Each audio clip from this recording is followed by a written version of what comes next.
हाँ जी, welcome to study home page YouTube channel. और आज की इस वीडियो में हम फर्स्ट वर्ल्ड वार यानी कि प्रथम विश्व युद्ध के जितने भी क्वेश्चंस आ सकते हैं आपके एग्जाम्स में, या फिर वो लोग जो खाली इंटरेस्टेड हैं कि किस प्रकार से क्या हुआ था, तो उसके जो शॉर्ट क्वेश्चन हैं आज की इस वीडियो में हम डिस्कस करेंगे। तो चलिए करते हैं स्टार्ट। लेकिन स्टार्ट करने से पहले हम उन्हीं दो लाइनों से हमारा जो मोटिवेशन है वो हम लेंगे कि इतिहास तेरे नाम का भी लिखा जाएगा।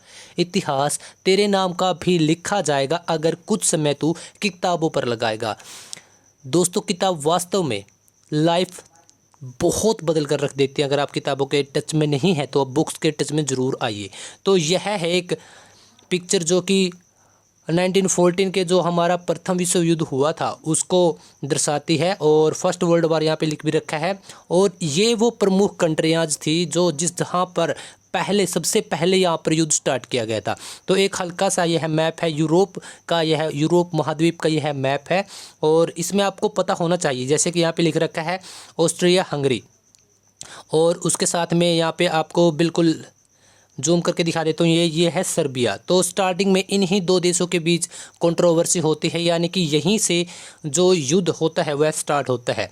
और जर्मनी, जैसे कि आप सबको पता है कि ऑस्ट्रिया हंगरी को सपोर्ट करता है। फिर रसिया जो इस तरफ यह कलर है जो बैंगनी कलर है, और फिर फ्रांस, और फिर ग्रेट ब्रिटेन, फिर बेल्जियम, बहुत सारी कंट्रीज़ इसमें पार्टिसिपेट करती है। बहुत सारा नुकसान होता है। और आज तक फर्स्ट वर्ल्ड वॉर की वजह से जितनी भी दुश्मनी पैदा हुई थी या फिर जितने भी नुकसान उस समय हुए थे उसका जो आज तक भरपाई नहीं हो पाई है। तो चलिए फटाफट से स्टार्ट कर लेते हैं। देखिए, यह वो पिक है जो दर्शाती है कि कितना भयानक रहा होगा युद्ध। तो चलिए आज की इस वीडियो में हम जितने भी शॉर्ट क्वेश्चन हैं जो कि आपके एग्ज़ाम में आ सकते हैं, अगर आप किसी भी एग्ज़ाम की तैयारी नहीं कर रहे हो और खाली आप पढ़ने के मकसद से आए हो, जानने के मकसद से आए हो, तो मैं आपको यही रिकमेंड करूंगा कि इसी टॉपिक पर एक वीडियो अच्छे से डिस्कस कर रखी है हमने 40 मिनट में, और यह उसके सभी शॉर्ट क्वेश्चन जितने हो सकते हैं वैसे आप इसको भी देख सकते हैं। और यह आपके किसी भी स्टेट पीसीएस में या फिर यूपीएससी के एग्ज़ाम में या फिर अदर कोई भी एग्ज़ाम है यहाँ से एक क्वेश्चन आ सकता है, एक भी आ सकता है, ज़्यादा भी आ सकते हैं। लेकिन मैं आपको यही बोलूँगा कि आप पढ़ने की बजाय समझने की कोशिश कीजिए। तो चलिए करते हैं स्टार्ट। जैसे कि इसमें लिख रखा है कि प्रथम विश्व युद्ध कब हुआ था। तो बहुत सारे लोगों को तो पता होगा कि प्रथम विश्व युद्ध कब हुआ था, लेकिन जिन लोगों को नहीं पता तो मैं बता देता हूँ कि प्रथम विश्व युद्ध 1914 में शुरू हुआ था। और यह कब हुआ था? 1914 में कब हुआ था? यह है 28 जुलाई। ठीक है, 28 जुलाई को यह स्टार्ट हुआ था। और ठीक है, और 28 जून को क्या हुआ था? 28 जून को क्या हुआ था? ऑस्ट्रिया के जो राजकुमार हैं वह उनकी हत्या कर दी जाती है। तो वह एक महीने का टाइम देते हैं, और जब उनको कोई रिस्पॉन्स नहीं मिलता कि क्यों की गई और जिन्होंने हत्या की है उनका क्या रहा, उनके साथ क्या किया गया, जब उनको कोई भी रिस्पॉन्स नहीं मिलता तब 28 जुलाई को एक युद्ध की शुरुआत होती है जो कि प्रथम विश्व युद्ध के रूप में बाद में जाना जाता है। प्रथम विश्व युद्ध कब तक चला? यह डेट्स आपको बहुत ज़रूरी भी है याद रहनी। क्योंकि यह हमारा इतिहास है। यहाँ जहाँ तक आज हम पहुँचे हैं, जितना रास्ता हम लोगों ने तय किया है, तो उसमें से बहुत बड़े पहलू, बहुत बड़ी कड़ी, बहुत बड़े चीज़ें हैं ये। तो पहला विश्व युद्ध कब तक चला था? 1918 तक चला था। और कब से कब तक? 1914 से 1918 तक प्रथम विश्व युद्ध चला था। ठीक है, 11 नवंबर।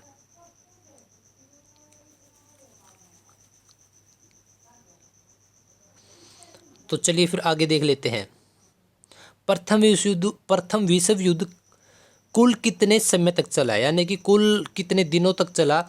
तो देखिए, 1914 में स्टार्ट होता है 28 जुलाई से। 28 जुलाई से 1914 में स्टार्ट हो जाता है, और यह चलता है आपका 11 नवंबर 1918 तक। 1918 तक तो 4 साल बिल्कुल यह है सीधे हो जाते हैं, 4 साल। तो देखिए 4 साल का पहला ऑप्शन एक ही है इसमें, लगभग 4 साल। लेकिन बिल्कुल एक्यूरेट पूछ लेता है तो देखिए 4 साल ठीक है। और उसके बाद जुलाई में शुरू हुआ था, तो नवंबर में ख़त्म हुआ। तो जुलाई के बाद अगस्त, सितंबर और अक्टूबर, तो 3 महीने वह हो जाते हैं। और उसके बाद आता है नवंबर, 11 दिन नवंबर के हैं और 2 दिन जुलाई के, तो 13 दिन, यानी कि 4 साल 3 महीने और 13 दिन।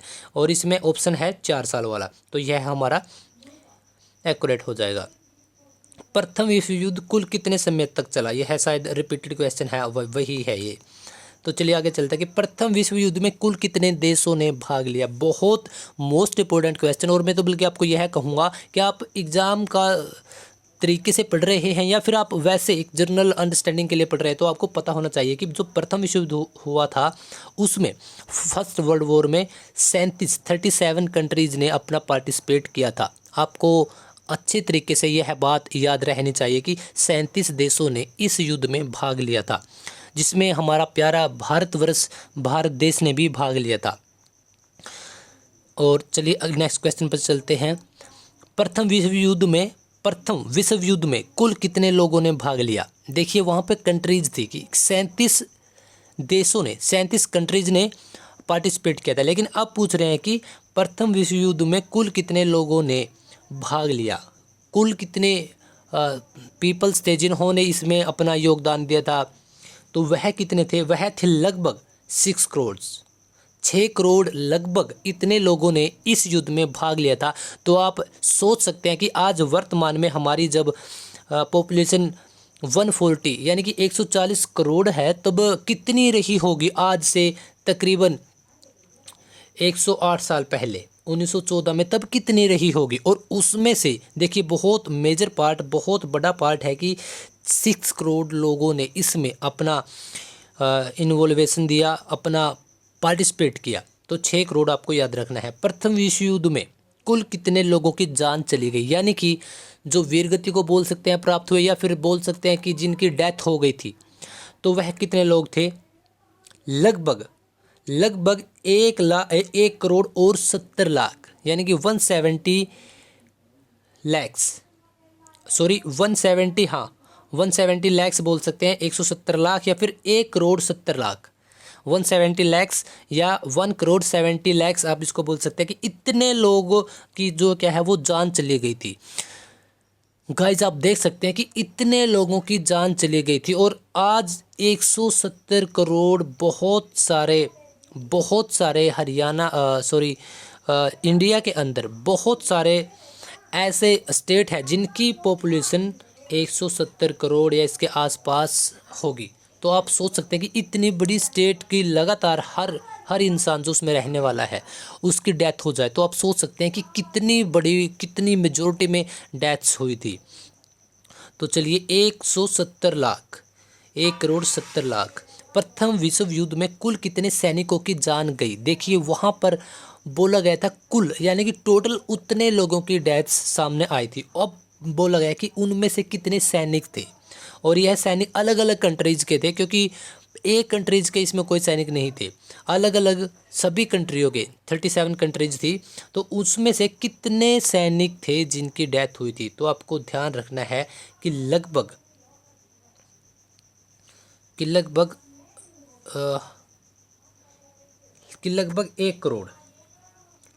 1 करोड़ सैनिक थे, लगभग 1 करोड़ सैनिक थे। वह यहाँ पे आपको कहीं पे डेटा 1 करोड़ और 10 लाख, 1 करोड़ एंड 10 लाख भी मिल सकता है, 110 लाख भी आपको मिल सकता है। प्रथम विश्व युद्ध में मित्र राष्ट्र देशों में शामिल नहीं था। अगर आपने पिछली वीडियो मेरी देखी है या फिर अगर आप पहले से ही जानते हैं कि मित्र राष्ट्र और ध्रुवी राष्ट्र इसमें 2 गुट बन चुके थे और उन्हीं के बीच यह युद्ध स्टार्ट हुआ था, उन्हीं के बीच यह युद्ध लंबा खिंचा और आखिर तक चलता रहा। बाद में बहुत सारी कंट्रीज एक दूसरे को सपोर्ट करने के लिए लगातार आती रही। तो मित्र राष्ट्रों में देश शामिल नहीं थे। तो देखिए जापान, फ्रांस और रूस, यह तीनों एक तरफ थे और यह थे मित्र राष्ट्र। यह क्या थे? यह थे मित्र राष्ट्र। और ध्रुवी राष्ट्र जर्मनी, यानी कि मित्र राष्ट्रों में जर्मनी शामिल नहीं था, क्योंकि जर्मनी ध्रुवी राष्ट्र में था। जर्मनी, इटली और ऑस्ट्रिया सिर्फ 3 ही कंट्रीज थी, बाकी बहुत सारी कंट्रीज दूसरी तरफ थी जो मेजोरिटी की कंट्रीज है। धुरी राष्ट्र कौन से थे? देखिए हमने वहाँ पे मित्र राष्ट्र देखा, अब देखते हैं धुरी राष्ट्र। तो धुरी राष्ट्र मैंने आपको बता दिया, जर्मनी, ऑस्ट्रिया और हंगरी, और सॉरी इटली। यह 3 कंट्रीज ऐसी थी जो मुख्य रूप से जो मेजोरिटी में किस तरफ थी, धुरी राष्ट्र में शामिल थी। और ऑस्ट्रिया हंगरी की तरफ से ही पहले युद्ध की शुरुआत की गई थी। तो चलिए नेक्स्ट क्वेश्चन की तरफ, कि जर्मनी ने रूस को कब युद्ध के लिए घोषणा की? जर्मनी एक ऐसी कंट्री थी, बहुत ज़्यादा डेवलप कंट्री थी और सबसे शक्तिशाली कंट्री थी। और जर्मनी एक ऐसा देश था जो किसी के सामने झुकने के लिए तैयार नहीं था। जो उसके सामने आता गया लगातार, तो उसने उसको चुनौतियाँ, वह युद्ध के लिए घोषणा करता गया जर्मनी, जो भी उसके सामने आया। तो उसी प्रकार से जब रूस एक कंट्री है और जब वह रूस जब जर्मनी के सामने आती है, रूस जब कहता है, जब इस युद्ध में अपने आप को अपनी प्रेजेंट करता है, तब जर्मनी क्या कहता है रूस को, कि एक युद्ध के लिए डायरेक्ट उसको घोषणा कर देता है। यह घोषणा कब हुई थी? तो आपको ध्यान रखना है कि यहाँ पे 1 अगस्त 1914 को, ठीक है, 1 अगस्त 1914 को जर्मनी रूस को डायरेक्टली युद्ध के लिए घोषणा कर देता है। तो बहुत बड़ी, क्योंकि अब आप एक बात का हिसाब लगा सकते हैं गाइज, आप एक बात सोच के देखिए कि पहले ही यहाँ पे एक ऑलरेडी एक यहाँ पे युद्ध छिड़ा हुआ है, युद्ध चला हुआ है। तो इसमें कंट्रीज लगातार अपना पार्टिसिपेट कर रही हैं। तो यहाँ पे ऑस्ट्रिया यहाँ पे मुख्य रूप से जो जिसने युद्ध की शुरुआत की, लेकिन जब जर्मनी इसको पीछे सपोर्ट करता है कि आप आगे चलिए, हम आपके पीछे हैं। जब रूस दूसरी तरफ से यहाँ पे युद्ध को सपोर्ट करता है दूसरी जो मित्र राष्ट्र हैं उनकी तरफ से, तब क्या होता है कि तब जर्मनी बिल्कुल डायरेक्टली सामने आ जाता है कि भैया हम आपसे युद्ध करेंगे और यह रही डेट, इस डेट को आपसे युद्ध किया जाएगा। आप पीछे से छिप कर किसी और को सपोर्ट मत कीजिए, अगर आना है तो सामने आइए। तो आप जर्मनी की पावर को देख सकते हैं। और आगे कुछ इसी प्रकार का क्वेश्चन है कि जर्मनी ने फ्रांस को, अब किसका देखा था, अब हमने देखा था रूस का। अब जर्मनी फ्रांस को भी युद्ध के लिए ललकारता है, उसको भी युद्ध के लिए युद्ध की घोषणा कर देता है। किसके लिए? फ्रांस के लिए। रूस के लिए कब की गई थी? 1 अगस्त को। और फ्रांस के लिए कब की जाती है? ठीक 2 दिन के बाद, अगस्त में। तो आप देख सकते हैं कि अगर आप यह मानते हैं, हम यह मान लेते हैं कि यह जर्मनी है, तो जर्मनी के इस तरफ आता है फ्रांस, और यहाँ पे आता है ऑस्ट्रिया, और यहाँ पे आता है रूस। तो आप देख सकते हैं कि पहले इसको सपोर्ट कर रहा था जर्मनी, किसको? ऑस्ट्रिया हंगरी को। लेकिन यह इससे दुश्मनी मोल ले लेता है, किससे? रूस से। और तब इसके दूसरी तरफ क्या है? फ्रांस, इससे भी। मतलब आप देख सकते हैं कि दोनों तरफ से अगर यह दोनों देश मिल जाते, क्योंकि यह बाद में यह वैसे भी फ्रांस और रूस गहरे मित्र थे, लेकिन इनकी सबसे गहरी मित्रता का कारण भी कहीं ना कहीं यही था कि यह दोनों जर्मनी से बहुत खफा थे। जर्मनी को यह देखकर बिल्कुल भी कतई राजी नहीं थे। तो इस प्रकार से मेरे कहने का मतलब यही था कि देखिए जर्मनी बिल्कुल भी डर नहीं रहा है, क्योंकि एक तो जब यहाँ इस तरफ से युद्ध की शुरुआत की जाती है, तब जर्मनी इसके अटैक के लिए बोलता है, तब इसको चुनौती देता है, तब इसके लिए भी युद्ध की घोषणा कर देता है। और आप आगे देखिए, यह कब करता है? यह करता है 3 अगस्त को, ठीक है, हमने देखा कि 2 दिन के बाद 3 अगस्त को। और आगे देखिए अब क्या करता है, अब जर्मनी इंग्लैंड को भी, ठीक है, इंग्लैंड को भी, ग्रेट ब्रिटेन को भी यह क्या करता है? युद्ध के लिए युद्ध की घोषणा कर देता है। यह रहा आपका जर्मनी, यह रहा आपका फ्रांस, और यह रहा आपका रूस, यह रहा आपका ऑस्ट्रिया हंगरी, और यहाँ पर है आपका ग्रेट ब्रिटेन, यहाँ पे आता है आपका बेल्जियम, ठीक है। यहाँ पे आप एक बार इस कंडीशन को देख सकते हैं। एग्जैक्टली कुछ ऐसा ही मैप मिलेगा आपको, मतलब कंट्रीज़ की लोकेशन यही मिलेगी, बाउंड्रीज की सीमाएं अलग अलग हो सकती हैं। तो देखिए आप, देखिए है आपका प्यारा देश बेल्जियम, सॉरी जर्मनी। जर्मनी क्या कर रहा है? जर्मनी अब जो बाकी के देश हैं, बाकी के देश देखिए, यहाँ पे रूस जो कि सबसे बड़ा देश है, देखिए रूस क्या करता है, यहाँ पे इसके आसपास इतना कोई बड़ा देश ही नहीं है, बहुत ज़्यादा यह विकसित भी है, बहुत ज़्यादा इसके पास पावर्स भी हैं, बहुत ज़्यादा इसके पास सैनिक भी हैं। और सैनिकों के मामले में फ्रांस सबसे आगे है। देखिए फ्रांस के पास बहुत सारे सैनिक है, शायद ही किसी कंट्री के पास इतने सैनिक रहे हो। देखिए यहाँ पे फ्रांस इस तरफ से अगर हमला करता है, रूस इस तरफ से हमला करता है, बेल्जियम देखिए बेल्जियम से भी बेमोली है लड़ाई ले लेता है, कौन? जर्मनी। और यहाँ पे एक और आपकी कंट्री बचती है ग्रेट ब्रिटेन, इंग्लैंड। और यहाँ पे चलिए इस तरफ तो यह है, तो इसका मित्र ही है। अब आप एक बार इसकी लोकेशन देख सकते हैं, बिल्कुल सेंटर में है कौन, जर्मनी। और इसकी जो 4 बड़ी कंट्रीज़ हैं, यह इसकी बहुत बड़ी, इसने खुद ही दुश्मन बना ली थी। वैसे यह भी इससे कहीं ना कहीं जलन तो थी सभी कंट्रीज़ के अंदर, लेकिन अब बिल्कुल सामने निकल कर आ चुके थे। तो आप हिसाब लगा सकते हैं कि जर्मनी की अगर आप लोकेशन देखते हैं कि जर्मनी के अंदर कितनी क्षमताएं रही होगी उस समय, कि जर्मनी ने सबको युद्ध के लिए चुनौती दे दी। और यह इंग्लैंड को कब चुनौती देता है? 8 अगस्त को। 8 अगस्त 1914 है शायद, यहाँ पे डेट थोड़ी सी आप ठीक कर लीजिएगा, 1914 को, ठीक है। 8 अगस्त 1914, ठीक है, 1914 को, 1914 को, 8 अगस्त 1914 को इंग्लैंड के लिए भी यहाँ पे युद्ध के लिए घोषणा कर देते हैं। तो यह थे प्रमुख क्वेश्चन, बहुत डीपली क्वेश्चन, जो कि आपके किसी भी एग्ज़ाम में पूछे जा सकते हैं। और अगर आप एग्ज़ाम की, मैं यह बार बार पॉइंट रिपीट क्यों कर रहा हूँ कि अगर आप एग्ज़ाम की तैयारी नहीं कर रहे, क्योंकि बहुत सारे लोग ऐसे भी हैं जो वेल सेटल्ड हैं, कि कहीं पे सेटल हैं, या फिर जो जिनका स्टडी से कोई ख़ास अहम या रुझान नहीं है, लेकिन वो फिर भी ऐसे मुद्दों के बारे में जानना चाहते हैं। और बहुत सारे लोग ऐसे भी हो सकते हैं जो सिर्फ एक ही एग्ज़ाम को टारगेट कर रहे हैं, तो उनके लिए भी यह वीडियो बहुत ज़्यादा बेनिफिशियल रहेगी।